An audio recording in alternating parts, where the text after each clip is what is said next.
फिर सुर्खियों में राजा भैया और उनकी पत्नी भानवी सिंह। राजा भैया ने सास का किया समर्थन, हो गया बड़ा परिवर्तन।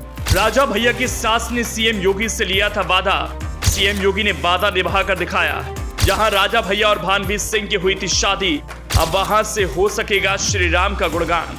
उत्तर प्रदेश के बाहुबली नेताओं में शुमार रघुराज प्रताप सिंह और राजा भैया इन दिनों सुर्खियों में बने हुए हैं। राजा भैया और भानवी सिंह की फिर से चर्चा होने लगी, लेकिन इस बार विवादों की वजह से नहीं बल्कि एक नए खुशनुमा माहौल देने में एक जरिया बन गए, क्योंकि सीएम योगी ने जो वादा उनकी बड़ी सास आशिमा सिंह से किया था आज पूरा कर दिखाया। ये वही जगह होगी, ससुराल का वो हिस्सा होगा जिसकी विरासत को अब दुनिया के लोग नजदीक से देख पाएंगे, महसूस कर पाएंगे।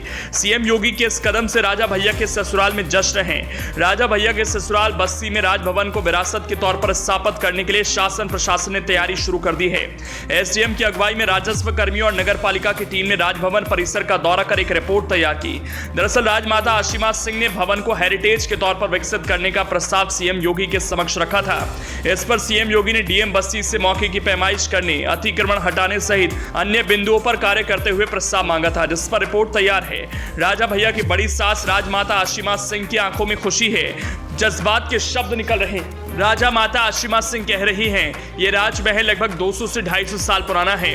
मुख्यमंत्री जी तब भी यहाँ आए थे जब वो सिर्फ गोरखपुर के सांसद थे, तभी से उनके दिमाग में ये स्थल था। मेरा भी उनके साथ काम करने का बहुत पुराना अनुभव है, क्योंकि जब वो गोरखपुर के एमपी थे उस समय में पूर्वोत्तर रेलवे में डीआरएम के पद पर काम कर रही थी, तो यहाँ बस्ती रेलवे स्टेशन का कार्य उनकी देख रेख में हुआ था। मेरी कार्य प्रणाली से वो काफी हद तक संतुष्ट थे। योगी जी का यही कहना था कि 14 फरवरी 2024 तक हम राम मंदिर का उद्घाटन कर देंगे। तब तक अगर ये स्थल भी तैयार हो जाए तो बहुत अच्छा है। हम जो अपने खास पर्यटक लाएंगे, विदेशी पर्यटकों को यहाँ रुकाना चाहेंगे, तो अब समय बहुत कम है, इसमें हमें अधिक से अधिक काम करना है। गौरतलब है कि भानवी सिंह की शादी प्रतापगढ़ के राजपूत भद्री सियासत के राजा उदय प्रताप सिंह के बेटे कुंवर रघुराज प्रताप सिंह और राजा भैया से 17 फरवरी 1995 में हुई थी। 17 फरवरी 1995 को राजा भैया की बारात बस्ती के राजमहल में आई, जिसके बाद राजघराने के पुरोहितों ने विधि विधान से भानवी सिंह और राजा भैया की शादी कराई। भानवी सिंह और राजा भैया की शादी में 1995 में मुख्यमंत्री रहे मुलायम सिंह यादव भी शामिल हुए थे। भानवी और राजा भैया की शादी के बाद अगले दिन विदाई की रस्म अदायगी की कहानी भी बड़ी दिलचस्प है, क्योंकि विदाई के समय उस समय के मुख्यमंत्री मुलायम सिंह यादव समधी के रूप में थे। अभी विदाई की रस्म चल ही रही थी कि मुलायम सिंह के ऊपर भानवी सिंह की मां मंजुल सिंह ने लाल रंग फेंक दिया था, जिसके बाद मुख्यमंत्री की सुरक्षा में तैनात सिक्योरिटी के जवानों में अचानक अफरा तफरी मच गई। वो समझ नहीं पाए कि आखिर मुख्यमंत्री के साथ ये क्या हुआ, मगर बाद में लोगों ने रस्म के बारे में बताया।